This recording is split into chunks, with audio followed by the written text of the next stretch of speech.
Assalamu alaikum dear students. Today we will take the second cycle, that is nitrogen cycle. It is also one of the biogeochemical cycle, क्योंकि हमने carbon cycle भी लिया था. That is also the biogeochemical cycle. Biogeochemical cycle आपको पता है अब कि जो केमिकल कंपाउंड्स होते हैं हमारे एटमॉस्फेयर में, that goes through various processes through this biotic and abiotic components in our environment. So उसके ज़रिए से कि साइकिल बनता है, चाहे नाइट्रोजन हो चाहे जिस कार्बन हो, तो उनका एक साइकिल बनता है when they goes through this biotic and abiotic components in our environment. So ये जो सेकंड वन है नाइट्रोजन साइकिल है. First of all we will see what is this nitrogen. So this nitrogen it is also the essential part, or we can say it is an essential element for all living organisms,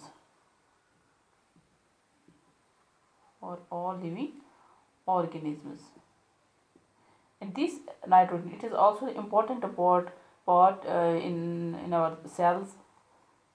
हमारी sales में भी ये important role play करता है nitrogen.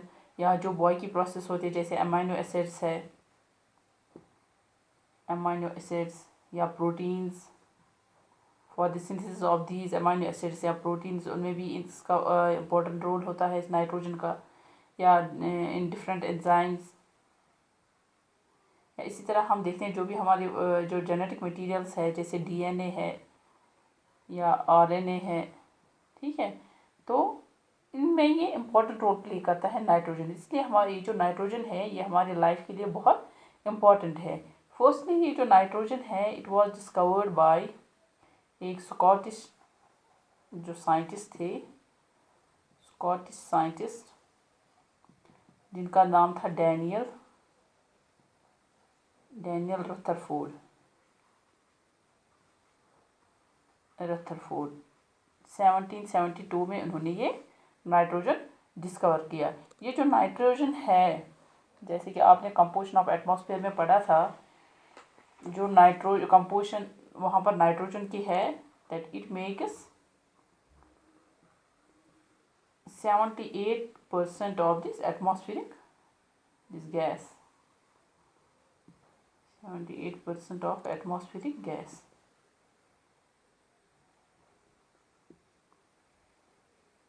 क्योंकि ज़्यादा concentration हम देखते हैं एटमॉस्फेयर में जो गैस की प्रेजेंट होती है दैट इज नाइट्रोजन. ये नाइट्रोजन जो है we can't use this nitrogen directly, है ना. हम तो डायरेक्टली यूज़ नहीं कर सकते हैं. जैसे मैंने अभी बोला कि इसकी इम्पोर्टेंस जो हमारी इस लाइफ में वो बहुत ज़्यादा है, हमारी सेल्स में यूज़ होता है. या इवन की जो यूरिन है, यूरिन में भी नाइट्रोजन प्रेजेंट होता है. तो या जेनेटिक मटेरियल, तो इसलिए हमारे लिए ये इम्पोर्टेंट बनता है इस एलिमेंट का होना हमारी लाइफ में. सो इस नाइट्रोजन को हम डायरेक्टली यूज़ नहीं कर सकते. जैसे नाइट्रोजन एटमॉस्फेयर में है, इसको हम डायरेक्टली यूज़ नहीं कर सकते. So there are various processes. So जो प्रोसेसेस रहते हैं इसके लिए जिससे ये जो एलिमेंट है that is this nitrogen this enters into our life. So in process के थ्रू ये एंटर होता है हमारी लाइफ में. सो डायरेक्टली हम इसको यूज़ नहीं कर सकते. जैसे हमने कार्बन में भी देखा था, कार्बन साइकिल पढ़ा था, वहाँ पर कार्बन जो है वो प्रेजेंट हमारे रॉक्स में होता है. इसका मतलब हम रॉक्स को डायरेक्टली यूज़ नहीं कर सकते हैं. So through the various processes वो हमारे इस लाइफ में एंटर होते हैं, चाहे फूड के ज़रिए से. तो इसी तरह यहाँ पर हम देखते हैं जो नाइट्रोजन है, सो वेरियस प्रोसेस ऐसे हैं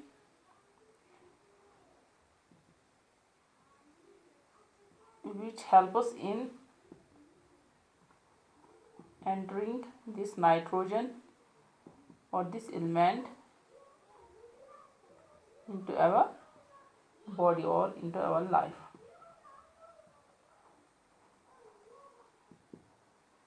सो वो प्रोसेसेस कौन कौन से हैं उनको हम देंगे. फर्स्ट प्रोसेस जो है that is nitrogen fixation.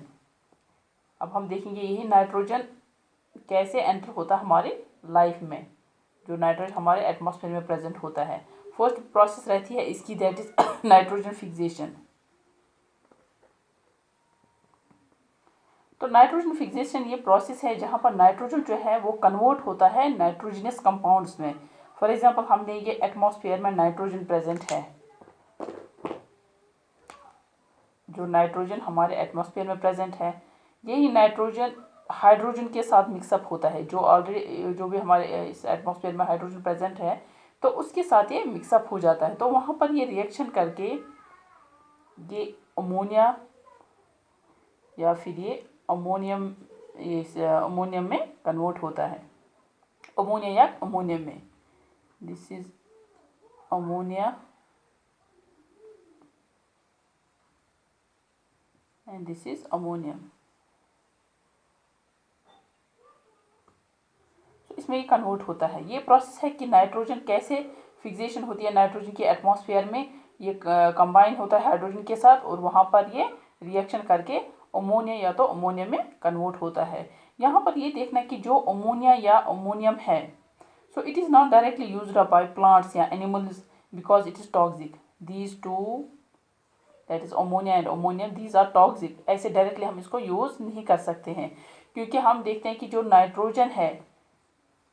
Nitrogen है ये हमारी सॉइल में कैसे आता है, क्योंकि नाइट्रोजन प्रेजेंट है हमारे एटमॉस्फेयर में। एक तो हमने देखा नाइट्रोजन फिक्सेशन से कन्वर्ट हो जाएगा इसमें। दूसरा हम देखते हैं कि नाइट्रोजन प्रेसिपिटेशन होती है थ्रू प्रेसिपिटेशन से भी हम देखते हैं ये नाइट्रोजन हमारी सॉइल में आ जाता है। तो वहाँ पर हम देखते हैं फिर ऑक्सीजन के साथ कंबाइन होकर नाइट्राइट, वो हम देखेंगे अभी दूसरे प्रोसेस में। तो यहाँ पर ये देखना है कि नाइट्रोजन फिक्सेशन का मतलब जो है, जो एटमॉस्फेयर में नाइट्रोजन है वो कंबाइन होकर हाइड्रोजन के साथ अमोनिया और अमोनियम में कन्वर्ट होता है। सो यहाँ पर एक बैक्टीरिया जो रिस्पॉन्सिबल है इस रिएक्शन के लिए, दैट इज राइजोबैक्टर एंड एजोबैक्टर। सो इसके लिए ये बैक्टीरिया रिस्पॉन्सिबल है। जो सेकंड प्रोसेस है that is nitrification.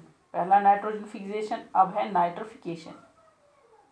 So nitrification process जो है, यहाँ पर जो अमोनिया, अभी जो हमने देखा कि अमोनिया और अमोनियम में नाइट्रोजन फिक्सेशन में वो प्रोडक्ट्स बनते हैं।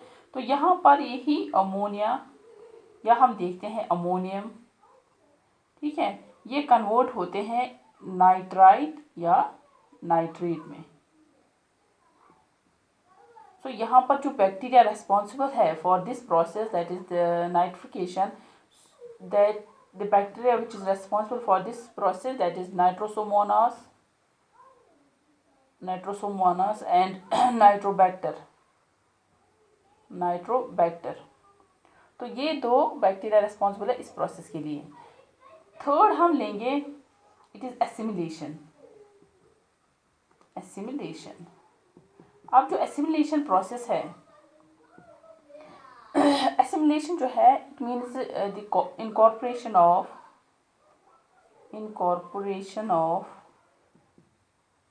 nitrogen compounds। For example nitrogen compounds कौन कौन से हैं, जैसे हमने नाइट्रिफिकेशन और नाइट्रोजन फिक्सेशन में कंपाउंड्स जो थे, प्रोडक्ट जो बना था इसमें, जैसे नाइट्राइट है या नाइट्रेट है। इसी तरह हमने देखा नाइट्रोजन फिक्सेशन में अमोनिया है या अमोनियम है। तो ये जो नाइट्रोजनस कंपाउंड जो है, these nitrogenous compound these are taken up by the plants, या हम देखते हैं जो हमारे प्लांट्स है उन्होंने इसको यूज अप किया, ठीक है। And then these compounds, these nitrogenous compound, they are used to form the plants और एनिमल प्रोटीन्स। पहले ये इनको यूज करेगा प्लांट्स, ठीक है, फिर उसके बाद वो किसमें हेल्प करते हैं, for making proteins inside organisms, चाहे प्लांट्स है चाहे एनिमल्स है, तो वहाँ पर वो फिर हेल्प करते हैं इन मेकिंग द प्रोटीन्स। तो ये एसिमिलेशन होता है, कैसे यूज होते हैं दीज नाइट्रोजनस कंपाउंड, जैसे नाइट्रिफिकेशन और नाइट्रोजन फिक्सेशन में जो कंपाउंड्स जो प्रोडक्ट्स बने कंपाउंड्स, तो उसके बाद इनकी एसिमिलेशन होती है, इनकी जो यूज़ होती है हमारे प्लांट्स या एनिमल्स जो इनको यूज़ अप करते हैं, उसके बाद वही हेल्प करते हैं ये nitrogen compounds in making the proteins. So ये हो गया एसिमिलेशन प्रोसेस। नेक्स्ट जो है दैट इज फोर्थ प्रोसेस जो रहती है इस नाइट्रोजन साइकिल में, that is ammonification. Ammonification. Ammonification में जैसे हमने नाइट्रिफिकेशन में देखा था नाइट्राइट, ठीक है, या नाइट्रेट जो बनता है, तो यहाँ पर हमने देखना है कि ammonification this process is reverse of the nitrification. Nitrification में जो प्रोडक्ट्स बनेंगे जैसे नाइट्राइट एंड नाइट्रेट, यहाँ पर यही नाइट्राइट यही नाइट्रेट ये कन्वर्ट हो जाते हैं into this ammonia and ammonium. So इनमें ये कन्वर्ट हो जाता है, क्योंकि यहाँ पर अमोनिफिकेशन में हमने देखना ये रिवर्स प्रोसेस है नाइट्रिफिकेशन की। तो ये यहाँ पर एनिमल्स जो है या जो जो वेस्ट प्रोडक्ट्स होंगे, या हम देखेंगे जो डिकम्पोजिशन प्रोसेस होती है after the death of plants and animals, the decomposition process starts. जैसे डिकम्पोजिशन प्रोसेस कौन करेगा? Bacteria and fungi, bacteria and fungi. यहाँ पर जो रेस्पॉन्सिबल है इसके लिए, इस प्रोसेस के लिए, that is bacteria and fungi. So यहाँ पर ये डिकम्पोजिशन प्रोसेस जो होती है, इसमें यही नाइट्रेट और नाइट्राइट जो है ये कन्वर्ट हो जाते हैं अमोनिया और अमोनियम में। So these decomposition process it converts these nitrite and nitrates into ammonia and ammonium by the bacteria this and fungi. अब जो फिफ्थ प्रोसेस है that is denitrification, that is denitrification. Nitrification में आपने देखा कि वहाँ पर हम नाइट्राइट और नाइट्रेट में कन्वर्ट होते हैं अमोनिया और अमोनियम। वहाँ पर जो नाइट्रोफाइंग बैक्टीरिया जो है नाइट्रोसोमोनास एंड नाइट्रोबैक्टर, तो यहाँ पर उल्टा हो रहा है। जो डिनाइट्रिफिकेशन में हम लेते हैं नाइट्राइट या हम लेते हैं नाइट्रेट, ठीक है। यहाँ पर जो डिनाइट्रिफाइंग जो बैक्टीरिया है that is Pseudomonas, it is called the denitrifying bacteria,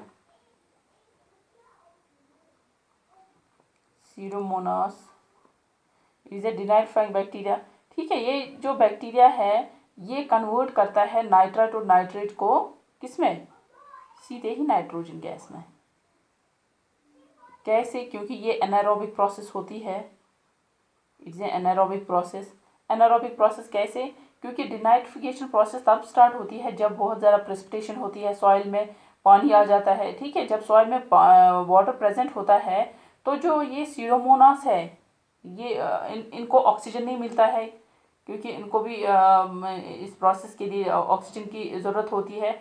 जब वहाँ पर वाटर प्रेजेंट होता है सॉइल में तो इनको ऑक्सीजन अवेलेबिलिटी नहीं रहती, तो वहाँ पर यही नाइट्रेट और नाइट्राइट को ये यहाँ पर ये ऑक्सीडेशन प्रोसेस होती है, ये इसमें इसको ब्रेकअप कर देते हैं नाइट्राइट या नाइट्रेट को, तो वहाँ से इसको वहाँ पर ऑक्सीजन का यूज़ करते हैं और वहाँ पर रिलीज जो होता है दैट इज खाली नाइट्रोजन, और नाइट्रोजन फिर से हमारे एटमॉस्फेयर में रिलीज हो जाता है।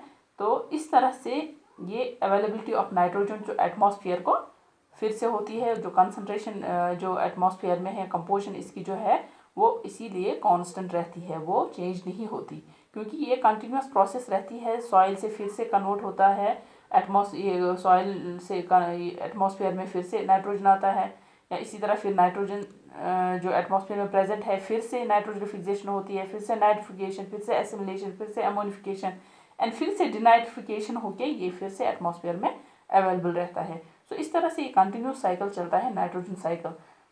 हम फ्लो चार्ट इसका बनाएंगे कि कैसे प्रोसेस रहती है जो अभी हमने देखा। पहले हम लेंगे नाइट्रोजन जो कि एटमॉस्फेयर में प्रेजेंट है, ठीक है। फिर ये एटमॉस्फेयर से कहाँ जाएगा? यहाँ पर हमने देखा कि नाइट्रोजन फिक्सेशन होगी, nitrogen fixation.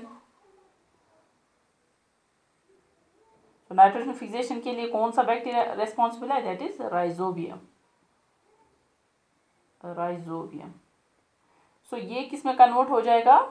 That is ammonia and ammonium. अब यही अमोनिया और अमोनियम जो है यहाँ पर नाइट्रिफिकेशन प्रोसेस होगी, सेकंड प्रोसेस।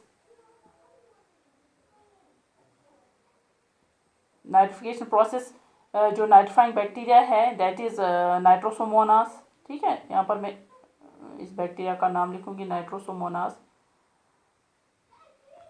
नाइट्रोसोमोनास नाइट्रोबैक्टर भी होता है। तो ये नाइट्रिफिकेशन प्रोसेस होती है अमोनिया और अमोनियम को, तो ये कन्वर्ट होते हैं इनटू नाइट्राइट एंड नाइट्रेट में। तो इसके बाद यही नाइट्राइट और नाइट्रेट जो है इसको दूसरी प्रोसेस रहती है that is called assimilation. Assimilation process जो होती है, इससे यही एसिमिलेशन प्रोसेस में ये जो नाइट्रोजनस कंपाउंड्स है ये यूज अप होते हैं, they are used up by plants या एनिमल्स, दैट मीन्स वहाँ पर ये प्रोटीन्स बनाते हैं। तो ये प्रोटीन जो है ये अब कैसे फिर से इस प्रोटीन जो है इससे कैसे फिर से नाइट्रोजन हमारे एटमॉस्फेयर में आएगा, क्योंकि जब डेथ होती है प्लांट्स एनिमल्स की तो on decaying of this plants and animals यहाँ पर एक प्रोसेस आएगी that is called ammonification. So on death of plants and animals तो ये इसके बाद फिर से कन्वर्ट हो जाएगा किसमें, अमोनिया में। यहाँ पर ये अमोनिफिकेशन प्रोसेस होती है, ammonification. This is ammonia and ammonium, bracket में लिखूंगी ammonia and this is ammonium. तो उसके बाद हम देखेंगे कि अभी फिर से यहाँ पर अवेलेबिलिटी नहीं आई नाइट्रोजन की एटमॉस्फेयर में। ठीक है, अब हम देखते हैं कि ये जो नाइट्रोजन है यहाँ पर एक प्रोसेस जो नाइट्रिफिकेशन से नाइट्राइट और नाइट्रेट जो बनता है, यहाँ नाइट्राइट जो है या नाइट्रेट जो है इसको फिर से एक प्रोसेस होगी जिससे ये एटमॉस्फेयर में कन्वर्ट हो जाएगा फिर से nitrogen. This process called denitrification. क्योंकि डिनाइट्रिफिकेशन में अभी हमने देखा कि जो नाइट्रोजन ये ऑक्सीजन है ये सीरोमोनास जो है वो इसको ब्रेकअप करके नाइट्रोजन गैस को फिर से रिलीज करता है एटमॉस्फेयर में। दैट मीन्स डिनाइट्रिफिकेशन प्रोसेस से फिर से कन्वर्ट हो जाएगा नाइट्रोजन किसमें, एटमॉस्फेयर में। सो डिनाइट्रिफिकेशन जो बैक्टीरिया इसके लिए रेस्पॉन्सिबल है इस प्रोसेस के लिए that is called Pseudomonas. Pseudomonas, and also it is an anaerobic process. Anaerobic process. तो यहाँ पर हमने देखा और एक बात यहाँ पर देखनी है कि जो लाइटनिंग प्रोसेस होती है हमारे एटमॉस्फेयर में, तो वहाँ पर जो नाइट्रोजन है एक तो वो डायरेक्टली कन्वर्ट हो जाएगा अमोनियम में। ठीक है, या फिर से हम देखते हैं कि जो यही नाइट्रोजन है या ये किस में हो जाएगा convert, it is direct convert into this nitrate और नाइट्राइट। ये प्रोसेस जो यहाँ पर रहती है एटमॉस्फेयर में इट इज लाइटनिंग।